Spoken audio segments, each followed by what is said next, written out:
Mirad que nadie os engañe por medio de filosofías y huecas sutilezas, según las tradiciones de los hombres, porque el Señor nos dice, y estad siempre preparados para presentar defensa y que sean entendidos en los tiempos. No os conforméis a este siglo, sino transformaos por medio de la renovación de vuestro entendimiento, para que comprobéis cuál sea la voluntad de Dios, agradable y perfecta.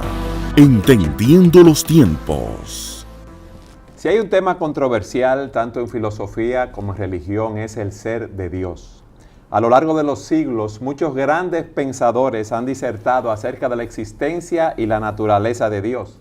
Y si hay algo que podemos sacar en claro de esas disertaciones, es que difieren en puntos muy importantes. En nuestro programa anterior nos preguntábamos, ¿existe Dios? Y hablamos de la existencia de ese ser supremo. Hoy vamos a ver quién es Dios. Y para ello tenemos con nosotros en el programa a Salvador Gómez y Sugel Michelén. ¿Cómo están? Una vez más, con el privilegio, ¿no?, de poder participar y llegar a los hogares de aquellos que nos siguen. Y más con un tema como este, ¿verdad? Muy interesante. Sugel, aquellos que nos quieran contactar, ¿qué información tú tienes que darle? Bueno, pueden escribirnos al Facebook, a la mensajería del Facebook en Entendiendo los Tiempos. También pueden vernos a través del Twitter, Entendiendo los Tiempos LT, @ Entendiendo los Tiempos LT, Entendiendo LT. LT. Sí, por ahí pueden escribirnos o pueden escribirnos a nuestro correo de Gmail, entendiendolt@gmail.com. Antes de empezar, es bueno aclararles a nuestros televidentes y a aquellos que nos oyen a través de la radio, de que, como siempre, vamos a responder esta pregunta a la luz de la revelación de las Escrituras. Y no vamos a tomar un microscopio para analizar quién es Dios, sino como seres creados por Él, vamos a ver a nuestro Creador, y en este sentido, creo que debemos verlo como con un telescopio, lo grande y hermoso que es nuestro Dios. A mí me gustaría que ustedes empezaran respondiendo a la pregunta que tenemos en la pantalla. ¿Quién es Dios? ¿Qué tú dirías, Salvador? Bueno, lo primero es, como tú bien has dicho, que la fuente de la que nosotros partimos para poder estudiar y analizar la persona de Dios es su palabra. Nosotros a nadie les gusta que alguien se haga una imagen incorrecta de nosotros, diga tal persona es de tal o cual manera y esa persona ni siquiera nos conoce y ya empieza a emitir juicios o construye a partir de pequeños datos aquí allá una imagen monstruosa acerca de alguien. A nadie le gustaría eso.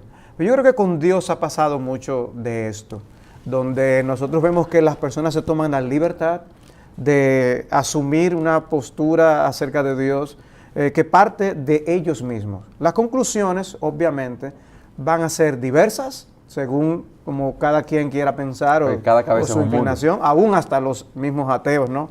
Realmente, como dice alguien, el ateo es ateo porque él quiere hacerlo desaparecer del mapa para vivir como esa persona desea.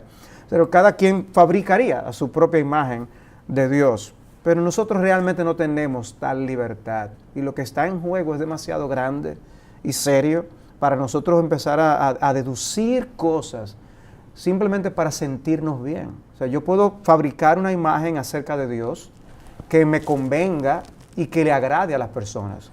Yo puedo describir a Dios de tal manera que todo el mundo se sienta bien conmigo. La pregunta es si eso es lo que realmente es y lo que conviene. Porque el hecho de que yo pueda hablar las cosas que las personas deseen oír, yo puedo decir algo que realmente le haga daño, como un médico que le diga a alguien que está bien cuando está enfermo, por ejemplo. Hay personas que se deleitan en poder llevarse bien con las personas. Nuestra misión al tener un programa como este, no es que todos podamos escuchar este programa y decir, ay, qué hermoso hablan, o qué bonitas palabras. Nuestra misión es decir lo que la palabra de Dios enseña. Y en ese sentido, Dios se ha descrito a sí mismo. Dios se ha revelado a sí mismo. Él ha hablado. Alguien ha dicho, donde termina la ciencia, comienza Dios. Eso suena Suena Muy bonito, bonito, sí. uno lo oye ser mencionado en diversos contextos, pero la verdad es que la ciencia ni siquiera comienza donde Dios comienza. Dios comienza antes que la ciencia. Y en ese sentido, nosotros no podemos, porque una frase suene bonita y sea prefabricada, seguirla repitiendo sin sentido. Cuando vamos a la palabra de Dios, entendemos que ya Dios existía. Entonces, el ser de Dios es un ser eterno, por ejemplo. Entonces, al responder quién es Dios, tenemos que ir a la palabra de Dios para conocer aún más allá de lo que es nuestro mundo. Este mundo nos revela acerca de Dios, como muy bien dice el apóstol Pablo en Romanos capítulo 1, que conocemos de Dios, de su sabiduría, de su poder, cuando nosotros podemos contemplar esta creación. Esta creación tiene detalles que son realmente impresionantes. Sobrecoge a cualquiera. Ver un documental bien hecho acerca del mundo animal en los diferentes lugares del planeta es algo sobrecogedor. Imagínense cómo eso habla del Dios que creó todas las cosas. En ese sentido, la creación nos habla de Dios, pero la revelación que más nos da a conocer a Dios realmente es su palabra revelada, que es la Biblia. Cuando nosotros leemos la Biblia, podemos conocer acerca del Dios eterno, del Dios que existía aún antes de que el mundo vino a ser. Y nosotros podemos conocer qué tipo de Dios es. Que nosotros no tenemos que leer la mitología griega, ni tenemos que leer acerca de la historia de los romanos, cómo ellos tenían infinidad de dioses y creían en todas estas cosas, para nosotros conocer al Dios verdadero. El Dios verdadero se ha revelado en su santa palabra, es una persona y quiere que le conozcamos y quiere que tengamos una relación con Él. Creo que fue Voltaire que dijo que como Dios se hizo al hombre a su imagen, el hombre de maldad o en venganza hizo a un Dios a su imagen. Un comentario obviamente irónico. Pero realmente, si nosotros todos hiciéramos una antología acerca de Dios, una antología es como que nos sentemos aquí a disertar acerca de un asunto, y tú escribes una parte del libro, Salvador escribe otra parte del libro, yo escribo otra parte, y entonces publicamos los tres un libro acerca de Dios, sin basarnos en lo que Él ha revelado de la Biblia. Seguramente cada uno de nosotros va a tener una concepción diferente de Dios. Lo que es extraordinario de la Biblia, y para mí es uno de los argumentos más contundentes de la inspiración divina, del origen divino de la Biblia, es que estos 40 hombres que escribieron las Escrituras, sin ponerse de acuerdo, en un periodo de más de 1500 años, escribieron y mostraron una visión de Dios absolutamente coherente. El Dios de la Biblia no se contradice a sí mismo, y eso de verdad es extraordinario. Una prueba más de que la Biblia en verdad es la palabra de Dios. Yo quiero que ahora ustedes nos muestren a través de la Escritura quién es Dios. O sea, nuestro Dios da su descripción de sí mismo. Si uno se encuentra con una persona, quizás uno sea movido a preguntar, ¿a qué tú te dedicas? ¿Estás casado? ¿Tienes hijos? Y la persona pues nos da información. Pues Dios hace lo mismo. Dios nos dice cómo Él es y cuáles son sus propios atributos. Y un texto por excelencia que nosotros podemos acudir es como la historia de el llamado que Dios hizo a Moisés y cómo Dios se presentó como el Dios que es quien Él es. En esa palabra, en esa expresión que Dios utiliza, es una palabra que confunde a teólogos y al mismo tiempo habla de Dios de tal manera que un niño puede entender su grandeza. Pero se habla de Dios como el Dios autosuficiente. En Éxodo 3, Dios se presenta a Moisés como el Dios de toda autoridad y soberanía. Una manera de decirle, yo soy digno de confianza, tú puedes seguir mis palabras, tú puedes conocer quién yo soy y debes ir a anunciar a mi pueblo que yo estoy aquí para librarles. Y entendemos la reacción de Moisés cuando él fue comisionado a ir a liberar a su pueblo. ¿Y cómo yo voy a ir y a decirle que quién me mandó a que vaya y libere al pueblo? Y el escuchar a Dios decir quién Él es debió ser algo bastante consolador. Es bueno leer esa porción de las Escrituras. Tú la tienes ahí en el... He aquí que llego yo a los hijos de Israel y les digo, habla Moisés, el Dios de vuestros padres me ha enviado a vosotros. Si ellos me preguntaren, ¿cuál es su nombre? ¿Qué les responderé? Y respondió Dios a Moisés, yo soy el que soy. Y dijo, Así dirás a los hijos de Israel, yo soy, me envió a vosotros. Eso me recuerda la famosísima frase del filósofo español José Ortega y Gasset. Yo soy yo y mis circunstancias. Nadie puede decir yo soy el que soy. O sea, yo soy, Sujel Michelet, ¿verdad? Yo soy el producto de los genes de mis padres, de mis abuelos, de mi tatarabuelo.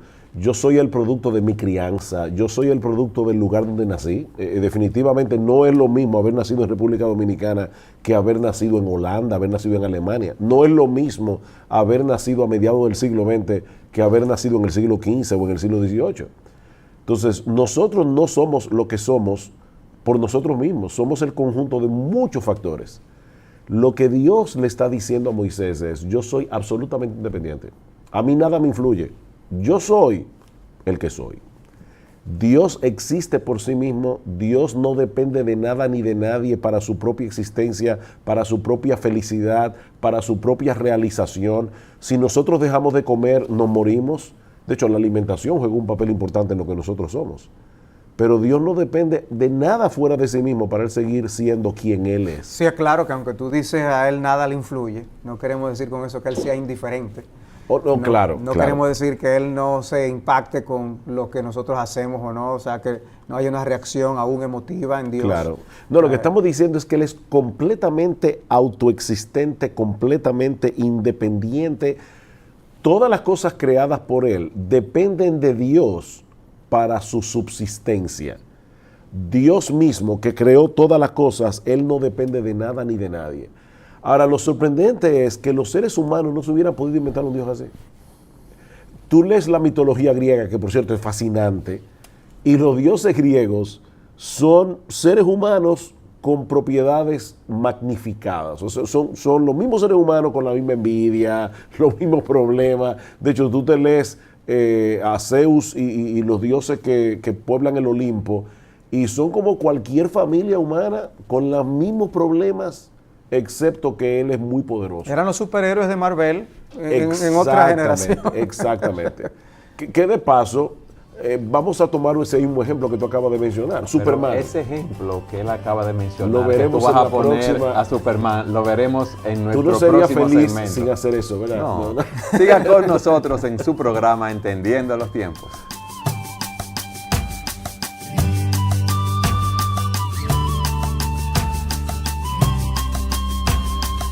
En el segmento anterior, tú decías que Dios es autosuficiente y completamente independiente. E ibas a dar un ejemplo de Superman, algo raro, por eso... Bueno, yo creo que Superman es uno de los superhéroes más famosos, ¿verdad?, del siglo XX. Es una tira cómica, no es cómica, pero es un cómic que fue creado por... ¿Qué es un cómic? Dicen, no es una tira cómica, pero es un cómic. Explícame eso. Un cómic es una historia, ¿verdad?, hecha con figuritas, con dibujos. Fue un estilo que se hizo muy popular, sobre todo en los Estados Unidos. Y en el caso específico de Superman, fue inventado por el escritor norteamericano Jerry Siegel y el dibujante Joe Shuster en 1932.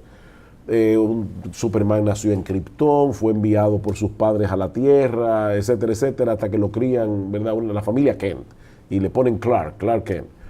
Cuando uno lee la historia de Superman, uno se da cuenta que Superman tiene supercapacidades. Tenía una piel tan dura que no podía ser traspasada, por eso se llama el hombre de acero. Resistía las balas. ¿No? Exactamente, él tiene una supervisión, visión calorífica, visión telescópica, microscópica, infrarroja, un super oído. Sujel, tú estudiaste a fondo Superman. Sí, ¿Qué tú crees? Él es uno de sus seguidores en Facebook. Oh, sí, ya yo...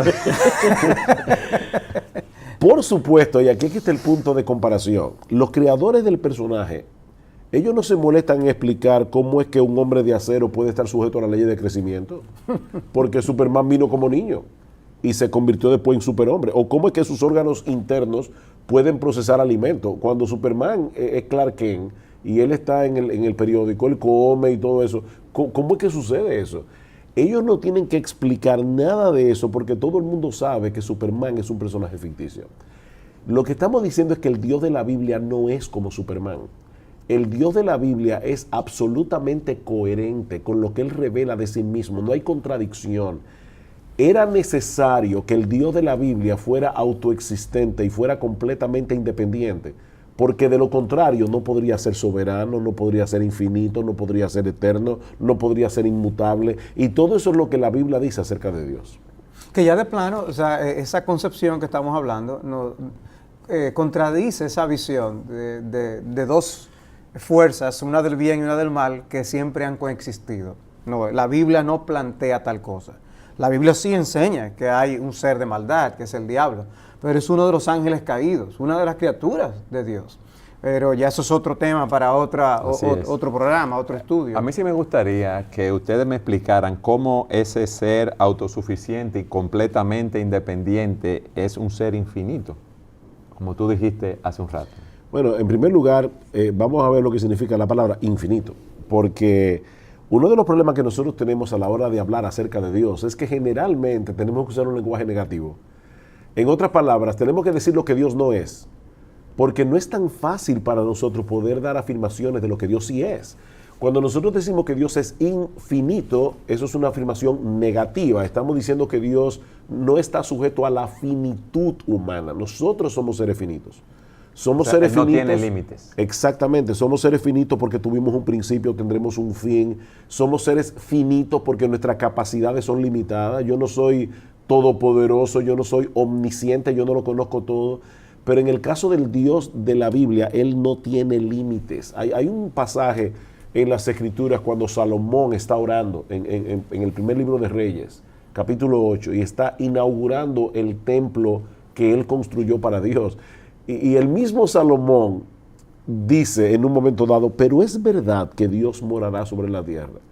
He aquí que los cielos y los cielos de los cielos no te pueden contener. Yo no puedo comprender a Dios ni meterlo dentro de una casa hecha por un hombre. Cuánto menos, dice Salomón, esta casa que yo te he edificado. Salomón está diciendo, Dios es más grande que todos los cielos, Dios es más grande que todas las galaxias, Dios es más grande que todo el universo. El espacio y el tiempo están en Dios. O sea, nosotros estamos limitados por el espacio y por el tiempo. Pero Dios trasciende esos límites. Cuando hablamos de infinito, normalmente se habla de ese hecho de que Él no está limitado por el espacio, por ejemplo. Cuando hablamos de su poder, que se llama la omnisciencia de Dios, que podemos hablar, la omnipotencia, no está limitado, la omnipotencia de Dios, perdón, no está limitado por ninguna debilidad humana como nosotros lo estamos. Cuando hablamos de que Él es eterno, no está limitado por el tiempo. O sea, son limitaciones que Él no tiene, que nosotros sí poseemos. O sea, nosotros no podemos hacer tal cosa. Por eso la popularidad de Superman, porque es que puede hacer cosas que no son normales para la humanidad. En el caso de nuestro Dios, la forma como Él mismo se describe es una descripción gloriosa. El problema del hombre es que ha perdido su capacidad de asombro. Ha trivializado a Dios de tal manera que Dios se describe en esos términos y nosotros nos decimos, ¡wow! O sea, ver a Dios como Él se describe, debe ponernos de rodillas ante Él. Como se describe en Isaías 40, hablándonos de la grandeza de Dios. ¿Quién midió las aguas con el hueco de su mano y los cielos con su palmo? Con 3 dedos juntó el polvo de la tierra y pesó los montes con balanzas y con pesas los collados. He aquí que las naciones le son como la gota de agua que cae del cubo, y como menudo polvo en las balanzas le son estimadas. Como nada son todas las naciones delante de él, y en su comparación serán estimadas en menos que nada y que lo que no es. ¿Cómo es eso? Que son como la gota del cubo, que cae del cubo, la gota de agua que cae del cubo. Explíqueme eso. Bueno, imagínate que tú estás... Isaías obviamente está hablando de un lenguaje muy irónico, Sí. Porque él está comparando a Dios con los ídolos que hacen las naciones. Y él está diciendo, tú ves cuando tú tomas, vas a limpiar la casa, una persona va a, no quiero usar una palabra dominicana que no me entiendan en otro país. Limpiar. Va a limpiar la casa, va a limpiar la casa y toma una cubeta, la llena de agua y cuando saca el instrumento El mapo, que va a usar, el instrumento que va a usar para limpiar la casa, se le van a caer algunas gotas de agua de ese mapo. Bueno, lo que está diciendo es, las naciones de la tierra que se creen tan grandes, son como esas goticas que se caen así de repente sin querer por accidente. O imagínate que tú vas, el polvo en la balanza. Esa es la que más me gusta a mí personalmente. Tú vas al supermercado y vas a comprar un vegetal y te lo van a pesar porque se paga por peso. Y tú le dices a la persona, no, límpialo bien, porque yo no quiero que cambie la balanza porque el polvo que tiene. Por un nanogramo. Exacto, por un nanogramo. ¿Y cuánto puede cambiar del peso de un vegetal que no esté limpio? Es una ridiculez absoluta. Bueno, así de ridículo es para Dios el tamaño de las naciones que se creen tan grandiosas. Eso es lo que Isaías se está comparando aquí, a los ídolos con la persona de Dios. Nuestro Dios es infinito. Ahora, lo impresionante, otra vez, volviendo a la revelación bíblica, es que los hombres no se hubieran podido inventar a un Dios así. Porque de hecho, una de las cosas que a los hombres les molesta de Dios es precisamente el hecho de que Dios es Dios, de que Él es soberano y de que Él tiene derechos sobre nosotros y de que Él es infinitamente más grande que nosotros, porque nosotros tenemos delirio de grandeza. Yo no quiero que ese Dios tan grande esté sobre mí. Ese es el problema. Y si Dios no fuera infinito, si él no fuera ilimitado, Él no pudiera ser ni autosuficiente ni pudiera ser independiente.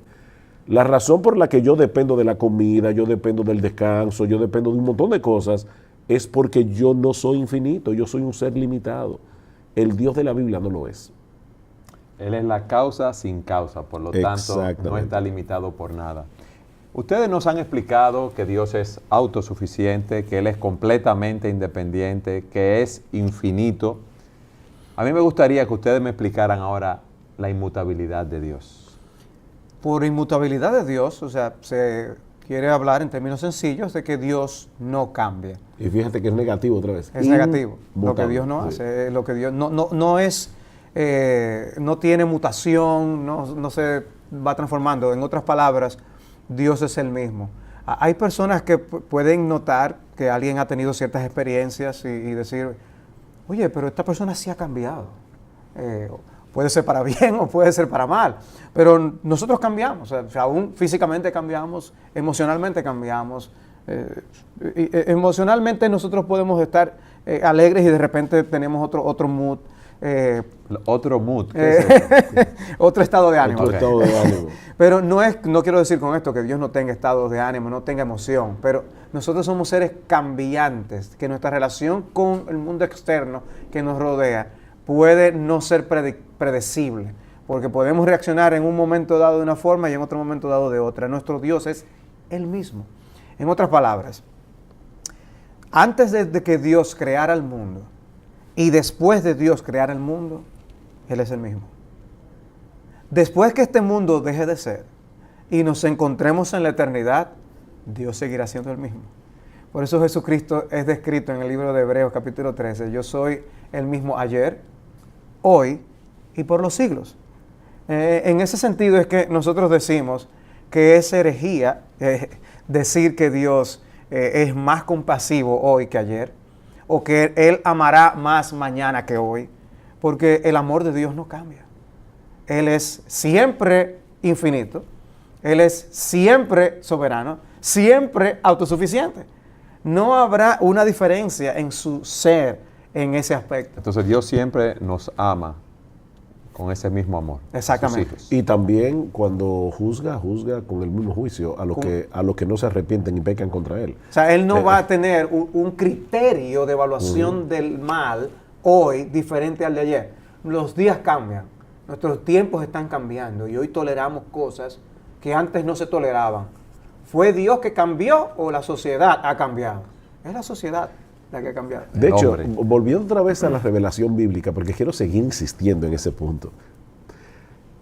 Decirle a tu esposa, wow, tú eres como el buen vino, tú estás mejor cada vez, eso es un halago y un súper halago. Decirle eso a Dios es un insulto. Porque, y de hecho, cuando yo voy a la Biblia, hay muchas alabanzas, muchas expresiones de alabanzas en la Biblia, pero nunca un autor bíblico le dice a Dios, tú eres ahora mejor que antes. Sí. No, porque si yo digo que Dios es ahora mejor que antes, eso no sería una alabanza. Yo estoy diciendo que hubo una época en que Dios era peor. Estoy diciendo que Dios tenía que ser mejorado. Dios no tiene una versión 1.0, 2.0, 3.0. Dios es el mismo. Dios no tiene, para usar en un lenguaje, ¿verdad?, que se usa hoy, una palabra norteamericana, pero es se usa mucho en los países latinoamericanos. Dios no tiene upgrades. ¿Cómo diríamos eso en español? Actualizaciones. O sea, a Dios no hay que actualizarlo. Sí, mejoramiento. Mejorarlo. No hay que mejorarlo porque ya Él desde toda la eternidad y hasta toda la eternidad, Él es el mismo y Él es lo más grandioso desde siempre. Y somos nosotros, los creyentes, los que tenemos una comunión con el que día a día lo vamos conociendo más nosotros. Claro. Y nos vamos deleitando cada vez más en Él. Aún nos pasaremos la eternidad Así conociendo es. a un Dios que es precisamente De infinito. hecho, amén. No sé, Salvador, si te acuerdas, dice Eduardo, en las Crónicas de Narnia, en un momento dado que hay un personaje, ese libro escrito por C.S. Lewis, donde Jesús es comparado con un león, que es Aslan. Y dice que en un momento dado Lucy dice en un momento dado, pero yo lo veo más grande. Y dice, no es el que ha crecido, eres tú que has crecido. Así, o sea, a medida que yo maduro en mi fe, yo veo a Dios más grande, pero Él no es más grande de lo que era cuando yo lo veía más pequeño. Soy yo el que estoy cambiando y el que está teniendo un concepto cada vez más correcto y preciso acerca de Dios. Qué bueno es saber que en Él no hay mudanza ni sombra de variación. Y como dice el Salmo 102, 25, desde el principio tú fundaste la tierra y los cielos son obra de tus manos. Ellos perecerán, mas tú permanecerás. Y todos ellos como una vestidura se envejecerán. Como un vestido los mudarás y serán mudados. Pero tú eres el mismo y tus años no se acabarán. Entonces Dios es siempre digno de confianza. O sea, para personas que nos están escuchando, cuán alentador es saber que aunque nuestros tiempos cambien, aunque nuestras circunstancias cambien, Dios está allí, siempre es el digno de confianza. A mí me gustaría que siguiéramos avanzando porque en cada una de estas descripciones, de estos atributos, nos podríamos pasar programas enteros. Sí. Dios es eterno. ¿Qué significa eso? Bueno, eso quiere decir que Dios nunca tuvo principio, Dios nunca tendrá fin. Alguien ha dicho, creo que fue una historia con una niña que le preguntan a la niña, ¿quién creó a Dios? Y entonces alguien responde, Dios se creó a sí mismo. Eso suena bien, pero es completamente incorrecto. No es que Dios se creó a sí mismo, eso es una contradicción filosófica. Porque si algo se crea a sí mismo, quiere decir que cuando no era nada, de repente se creó. No es que Dios se crea a sí mismo, es que Él siempre ha existido. Nosotros somos esclavos del tiempo y no podemos imaginar nada eterno. Pero es importante decirle a las personas que nos escuchan. Sujel, vamos a puntualizar. A continuar en nuestro próximo segmento explicando la eternidad de Dios. Porque Hoy me tocó a mí los cortes antes de que yo hice un acuerdo con él para que no sea a mí que me ocurra. Ok, entiendo. Siga con nosotros en su programa Entendiendo los Tiempos.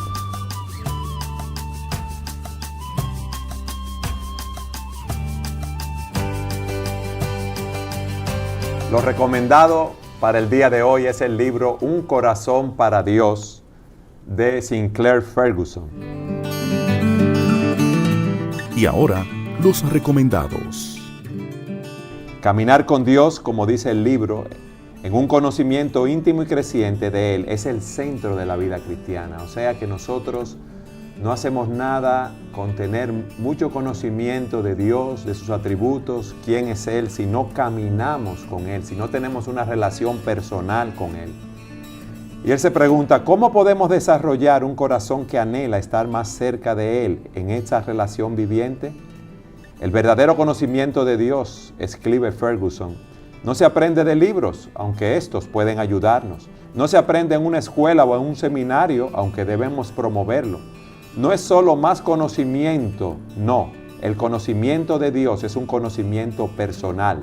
Se recibe por aquellos que buscan conocerle en un espíritu de dependencia de Él, que piden que el Espíritu Santo les guíe a la verdad. Un corazón para Dios, de Sinclair Ferguson.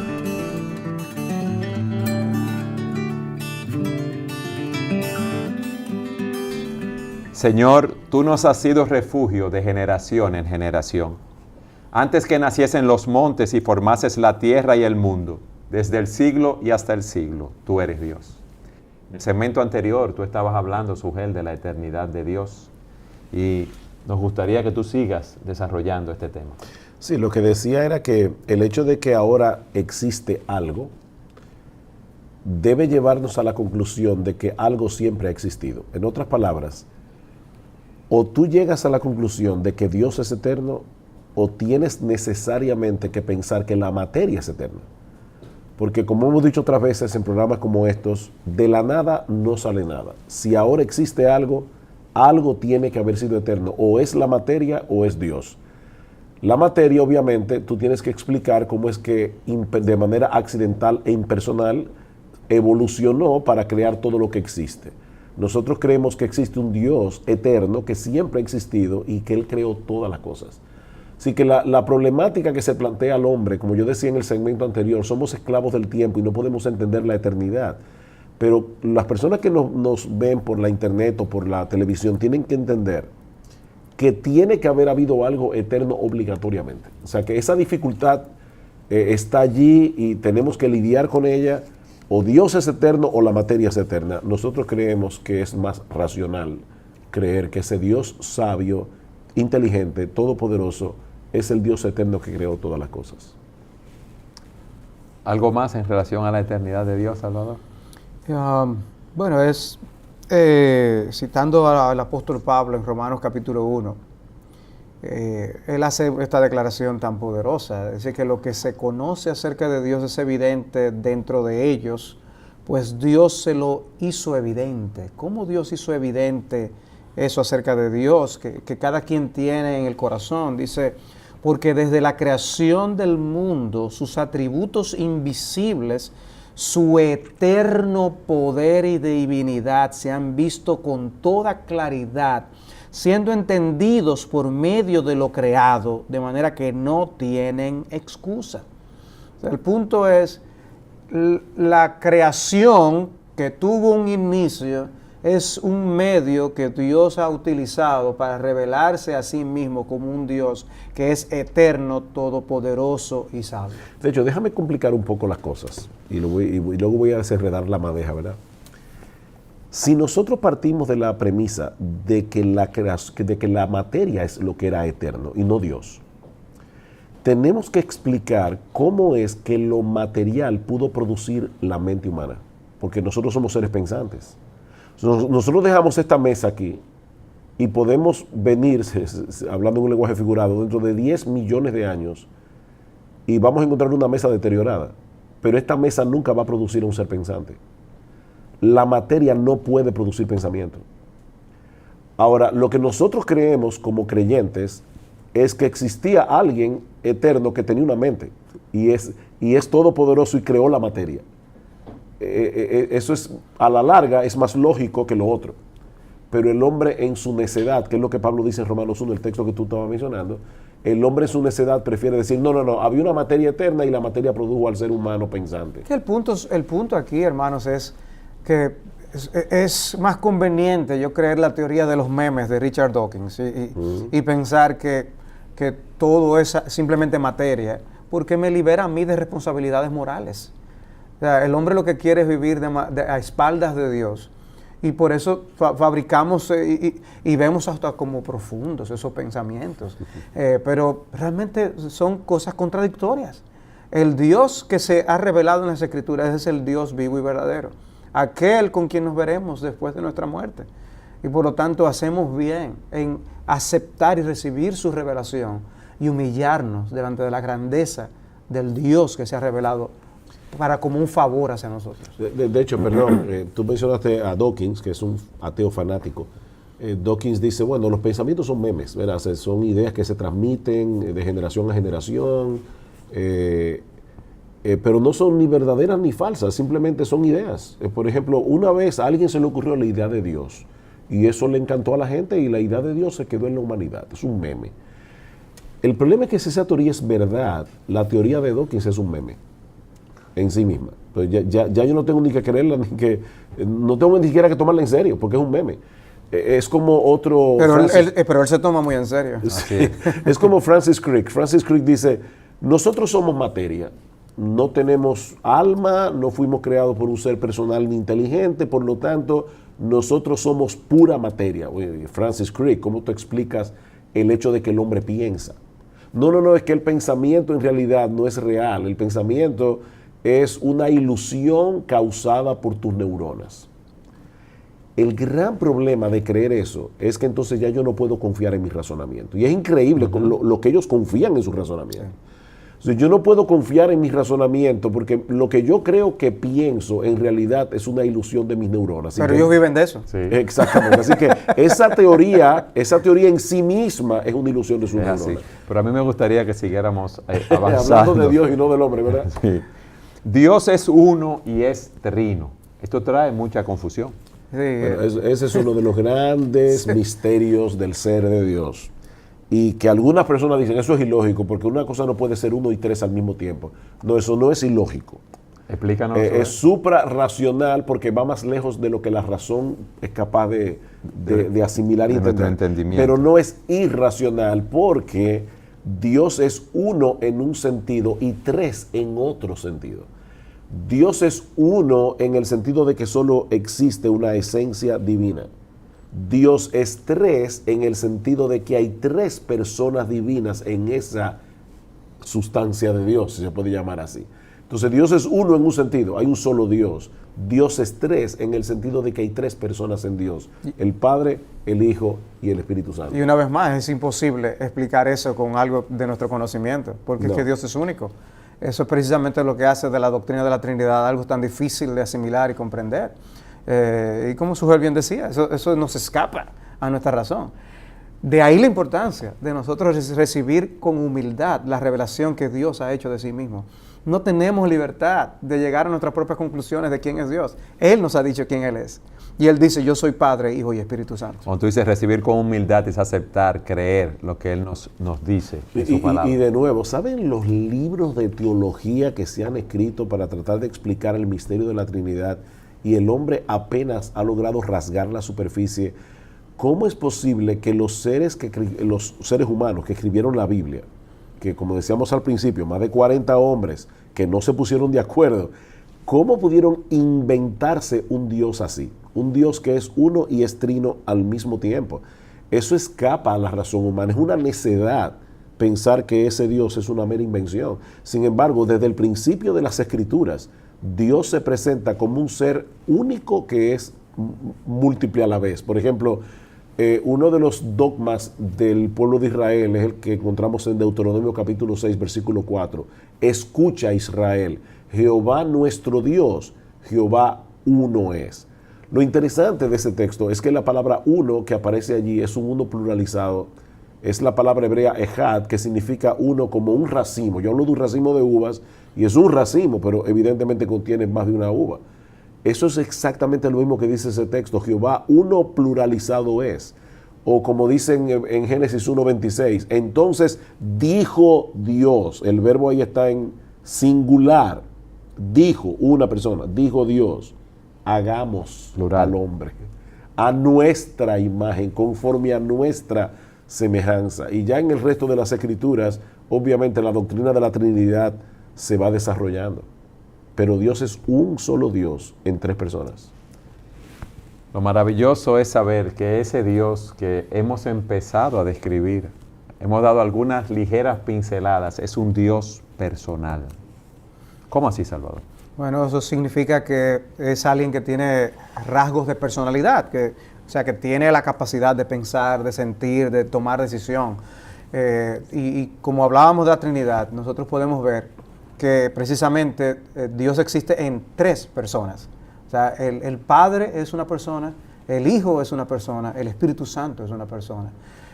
A veces, por ejemplo, se comete el gran atrevimiento de hablar del Espíritu Santo como si fuera una mera fuerza. No, el Espíritu Santo es una persona. Cuando hablamos de Dios es que Dios tiene esas cualidades que hacen que una persona sea persona. Por lo tanto, nosotros podemos tener una relación con Él. Nosotros podemos entender sus pensamientos. Él nos habla y nosotros podemos saber cómo Él piensa, cómo Él ve las cosas. Y nosotros podemos comunicarnos con Él. Nosotros podemos explicarle a Él cómo nos sentimos. Eso es la oración. Y en ese sentido nosotros podemos tener comunión con Dios. Y que es precisamente la vida eterna, es que nosotros tengamos comunión con Dios y con su Hijo Jesucristo. Y algo que es bueno aclarar, sobre todo porque también hay seguramente creyentes que nos están mirando, que algunos creyentes con una buena intención, tratando de explicar la Trinidad y la personalidad de Dios, ellos dicen, bueno, es como el agua. O sea, el agua se encuentra en estado líquido, en estado gaseoso y en estado sólido.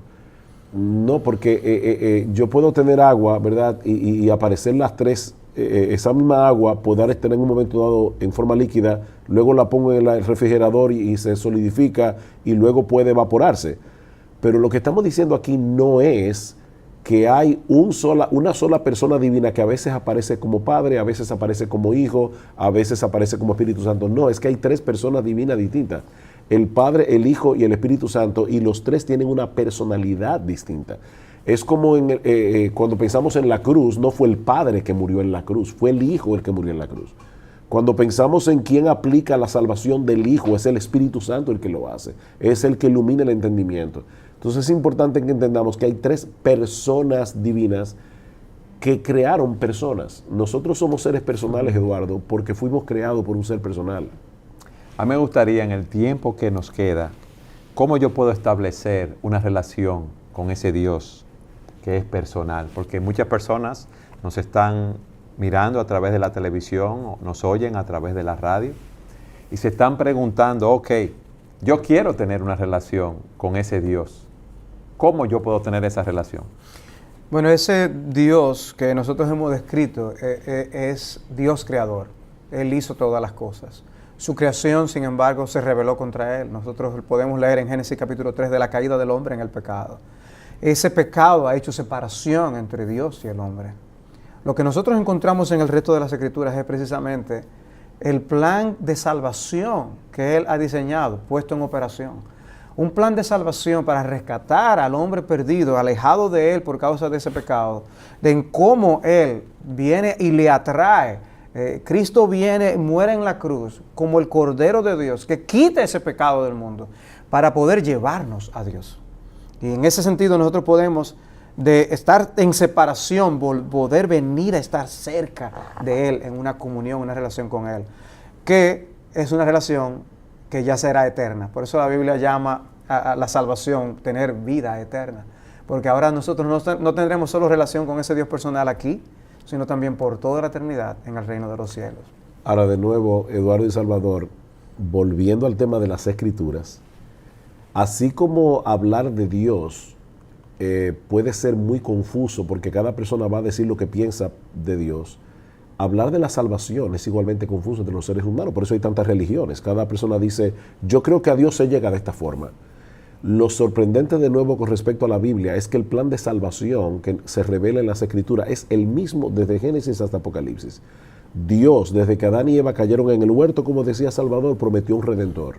Y dijo, ese redentor va a nacer de una mujer. O sea, va a ser un ser humano, no es un ángel que va a venir. Luego dice, va a ser de tal familia, la familia de Abraham. Luego dice, va a ser de tal tribu específica dentro de la familia de Abraham. Y así va describiendo hasta que llega al punto de decir, ese redentor que viene es Dios mismo. Dios se hace hombre para poder asumir el castigo que el hombre merece por causa de sus pecados. Ahí vemos la grandeza del amor de Dios. El Dios que es infinitamente justo tiene que castigar el pecado. Dios no puede proclamar una amnistía universal. O sea, una amnistía es cuando la justicia decide pasar por alto un mal proceder y no llevarlo a la corte. Dios no puede hacer eso porque dejaría de ser Dios. Dejaría de ser justo. Y dejaría de ser justo. Dios tiene que castigar el pecado.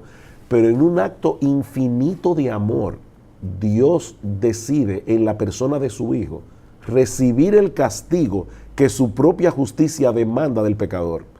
Y de esa forma ahora el Evangelio, la buena noticia de salvación, le ofrece al hombre el perdón de todos sus pecados y el don de la vida eterna gratuitamente por gracia, por medio de la fe, porque ya alguien pagó la salvación, y es Jesucristo. ¿Qué tiene que hacer esa persona que oye lo que tú dices y acepta esa verdad? La Biblia dice que hay un solo medio de poder acceder a la salvación que se ofrece en Cristo, el arrepentimiento y la fe.